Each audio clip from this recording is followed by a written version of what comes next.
मनापासनं आमदार आनंदराव शंकररावजी बोंडारकर यांना हार्दिक शुभेच्छा देतो। पहिल्यापासूनच बोंडारकरांचं घराणं वडिलांपासून लोकसेवेसाठी समाजकारणासाठी काम करत आलेलं आहे आणि आज ग्रामीण भागातलं त्यांचं कार्यालय उघडलेलं आहे। शहरातलं तर पहिलेच कार्यालय आहे। या निमित्तानं ग्रामीण भागातल्या जनतेला जे आहे शहरामध्ये यायची गरज नाही।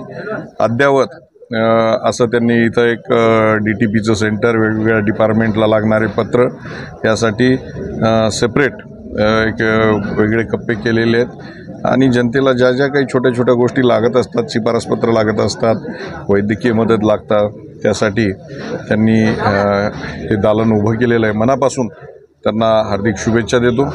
माननीय नेते एकनाथ शिंदे साहेबांनी तसेच युवा नेते श्रीकांत शिंदे साहेबांनी सुद्धा त्यांना मनापासून शुभेच्छा सांगितलेल्या आहेत आणि निश्चित नांदेड शहराच्या विकासासाठी, नांदेड शहर वैभवशाली बनवण्यासाठी त्यांच्या हातून पुढील काम घडणार आहे।